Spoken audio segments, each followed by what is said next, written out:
بسم اللہ الرحمن الرحیم۔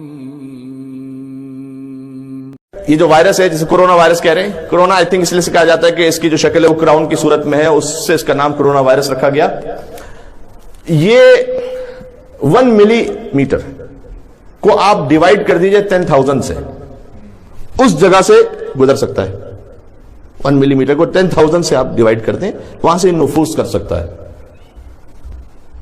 تو بہت اکڑے جا رہے تھے اپنی ٹیکنالوجی پر، اپنی سائنس پر، کہ مارس سے آگے ہم نے کمندیں ڈال کے رکھی ہوئی ہیں اور جو کچھ دنیا میں پتہ نہیں ہلتا تو ہم دیکھ لیتے ہیں اسے۔ آ جاؤ، ایک نظر نہ آنے والی مخلوق نے بے بس کر دیا یا نہیں کر دیا؟ اب آیت سن لیجئے گا تو آپ کو لطف محسوس ہوگا۔ یہ سورہ عنکبوت کی آیت ہے، وَمَا أَنْتُمْ بِمُعْجِزِينَ فِي الْأَرْضِ وَلَا فِي السَّمَاءِ۔ اللہ کہہ رہا ہے انسانوں تم کچھ بھی کر لو، تم یاد رکھنا اللہ کو تم عاجز نہیں کر سکتے ہو، نہ اس زمین پر نہ آسمان پر۔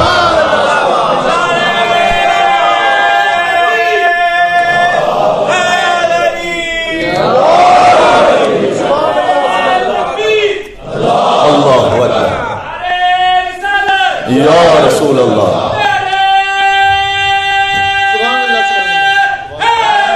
ملکے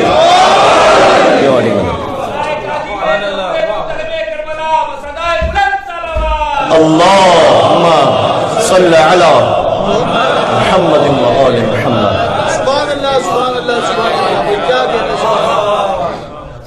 تم کچھ بھی کر لو، وما انتم بمعجزین فی الارض، یہ اللہ نے کچھ سوچ سمجھ کر آیت رکھی ہے نا قرآن میں، کہ کبھی ایسا موقع آئے گا کہ انسان یہ کہنے لگے گا کہ who is God، کیسا خدا؟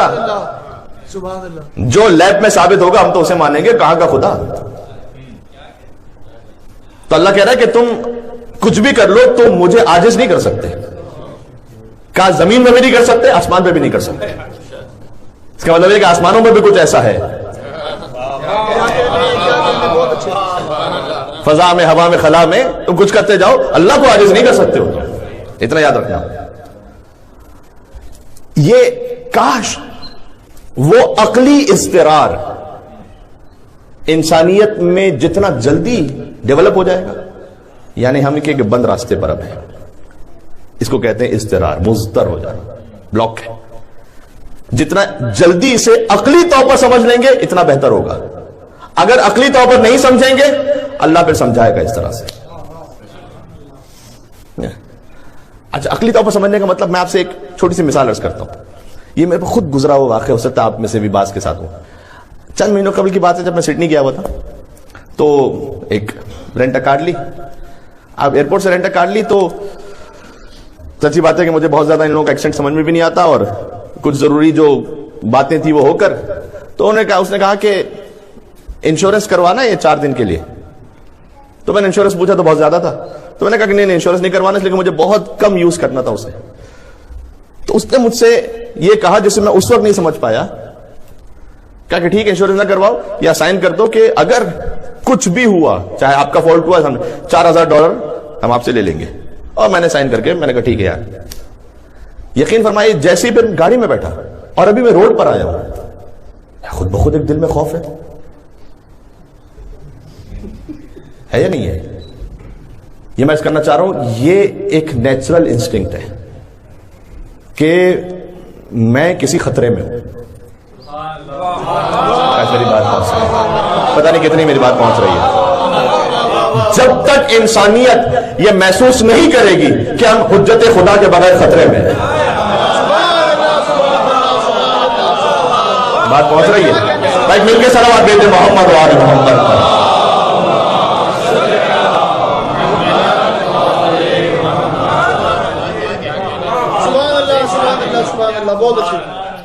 جب تک خود بخود یہ محسوس نہیں کرے گی، ورنہ اللہ محسوس کروائے گا۔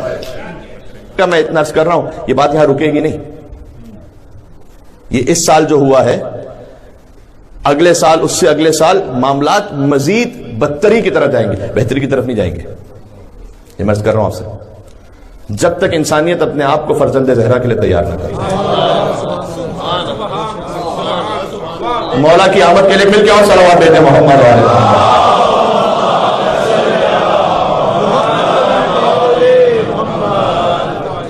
یہ اس وقت تک ختم نہیں ہوگا جب تک ہم مضطر نہیں ہو جائیں گے، مضطر اس بات کے لیے کہ پروردگار اب پھر ایک اور حیدر کرار کی ضرورت ہے. صاحب الزمان علیہ السلام صلوات. اللہم صلی علی.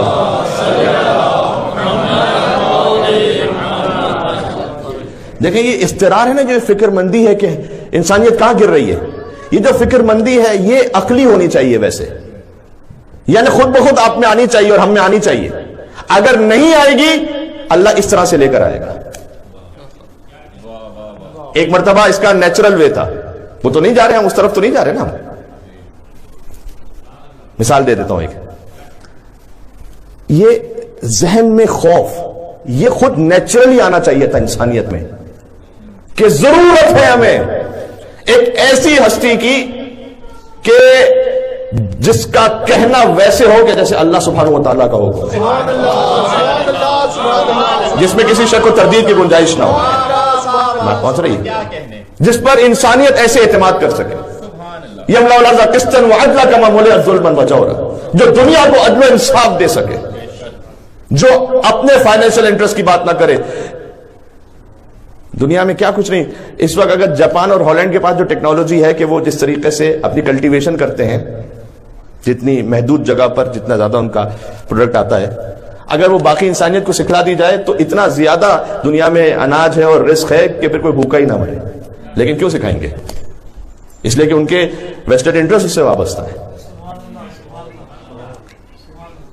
چاہے ایتھوپیا میں، سوڈان میں، صومالیہ میں ہزاروں بچے بھوکے مر جائیں، لیکن وہ اپنا جہاز گندم کا سمندر میں بہا دیں گے تاکہ مارکیٹ ریٹ باقی رہ سکے.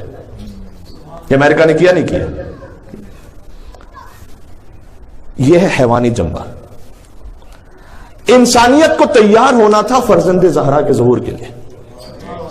جب تک یہ استقرار نہیں پیدا ہوگا نا تو پھر یہ اللہ کو پیدا کرنا پڑے گا. بات واضح ہو رہی ہے؟ میں کچھ کہنا چاہ رہا ہوں، پتہ نہیں کتنی بار میری پہنچ رہی ہے کتنی نہیں.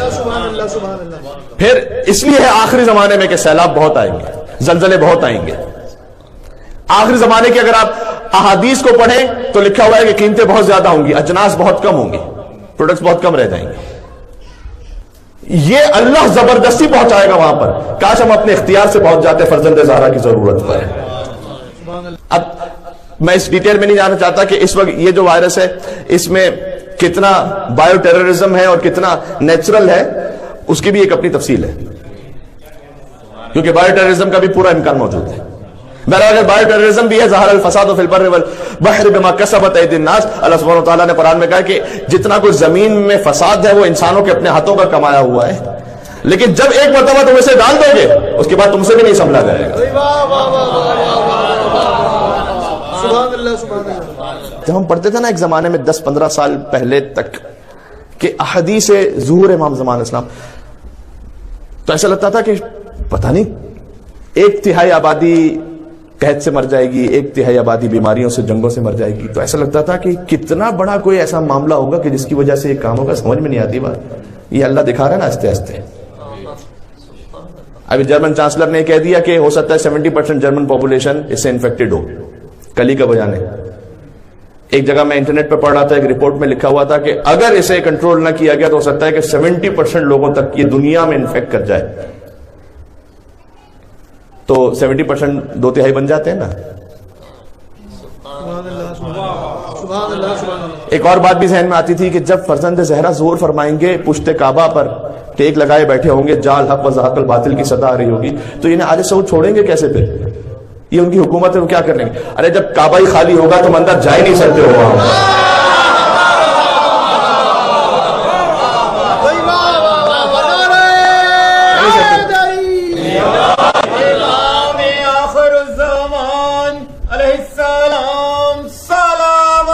اللہم صلی علی.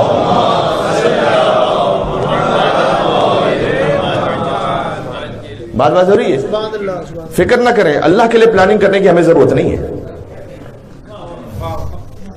یہ پتہ نہیں کیسے ہوگا، پتہ نہیں کیسے ہوگا کہ اللہ نے دکھا دیا ایسے ہو سکتا ہے. یہ تو ایک نمونہ دکھایا نا ابھی، پتہ نہیں اللہ سبحانہ و تعالیٰ. تو تم چالے چلتے ہو